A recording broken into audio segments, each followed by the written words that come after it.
We're going to talk about multiplying polynomials in this section. We'll start out simple, and then we'll work our way up to more complicated situations. Here we see two monomials multiplied together. 4x squared y is a monomial, 5x cubed y squared is a monomial. To multiply two monomials, it's just a matter of using the exponent rules. So if we get our constants together and we get our x's together and our y's, then we apply the product rule to figure out what these are. Of course, 4 times 5 is 20. X squared times x cubed, product rule says that's x to the 2 plus 3, which is going to end up being x to the 5th.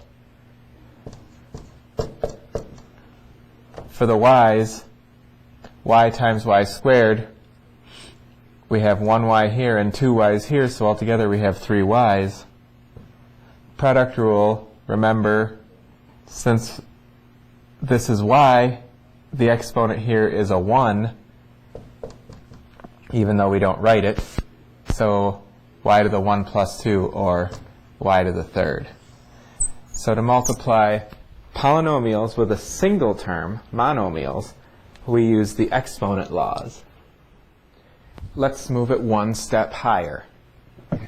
Here we have a monomial, 3, multiplied by a binomial, x plus 2. Well, we've seen this before. To do this, it's simply a matter of using the distributive property. We multiply 3 times x plus 3 times 2. We simply multiply this 3 by both of the terms in our polynomial. So we get 3x plus 6. What if we change that 3 into a 3x? Well, same story. We're still going to distribute the 3x to both terms. So we'll have 3x times x plus 3x times 2. Now multiply 3x times x. X times x is x squared because 1 plus 1 makes 2. In the exponents, that's the product rule again. And 3x times 2, we can just multiply 3 times 2 to get 6, so 6x. We get 3x squared plus 6x. We can see that we're still going to have to be multiplying monomials throughout. So it's important that we remember our exponent rules, especially the product rule, because that's how we're going to multiply these monomials. Here's another way to think about this example. Since we're multiplying, we can think about this using a picture. A picture of a rectangle. Now, why a rectangle? Because the area of a rectangle is equal to the length times the width. What does that have to do with us? Well, we can think of one of our polynomials as being the length of a rectangle, and the other polynomial is the width of the rectangle. Okay. So we label 3x on the one side, and the other side is going to be x plus 2. How in the world is this going to help us? Because we can think about this as one big rectangle divided into two smaller rectangles.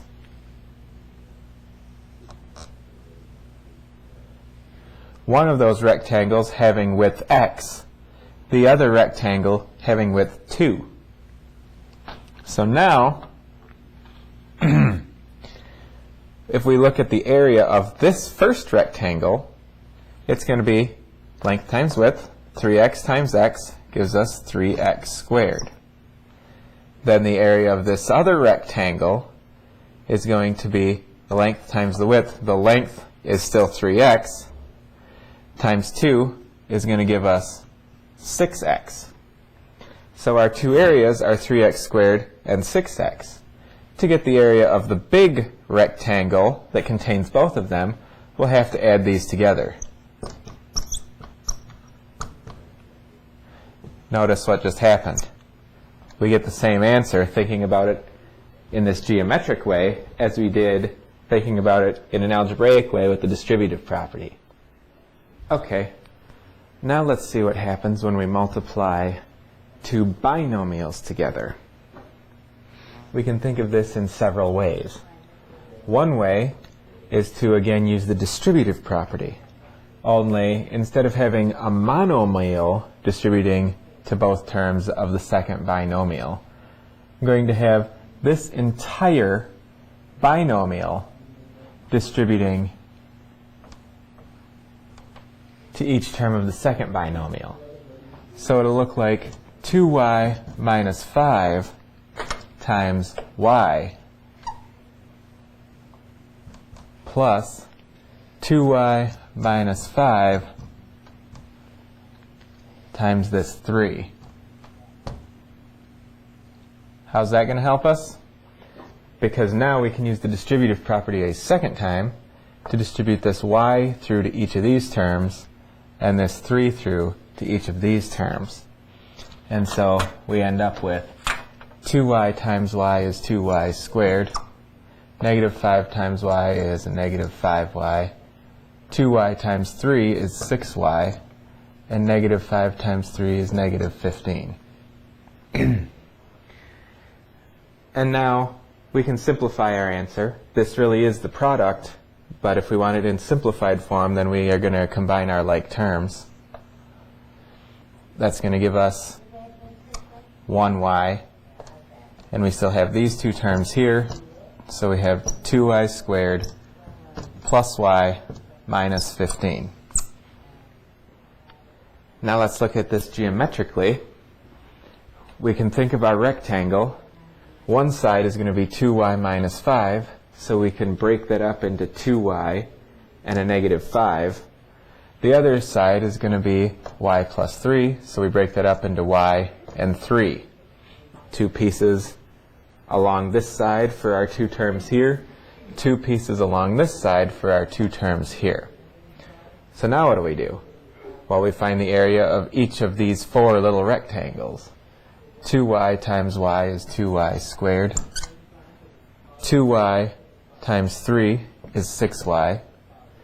Negative 5 times y is going to be a negative 5y. And negative 5 times 3 is negative 15. Notice that these are the same four terms we found using the method of the distributive property.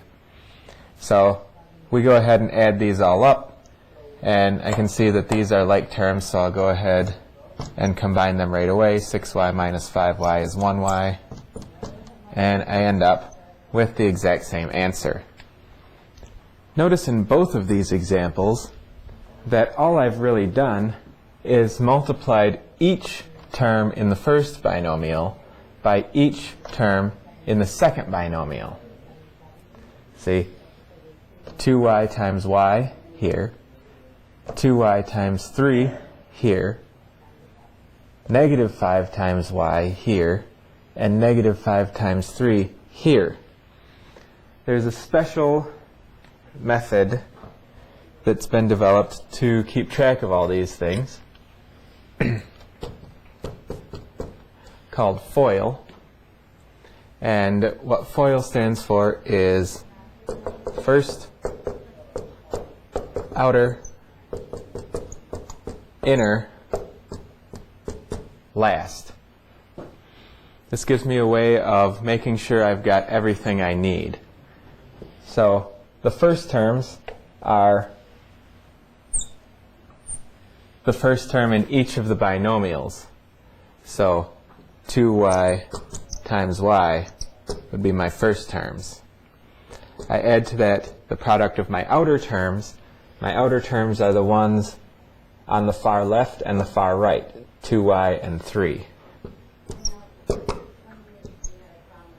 I add to that my inner terms, which would be the ones on the inside, the negative 5 and the y.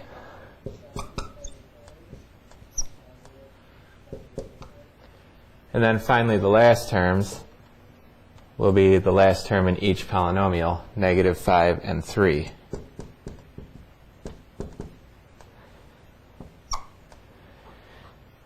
Again, this gives me the same four terms, 2y squared plus 6y minus 5y minus 15, which again simplifies to 2y squared plus y minus 15.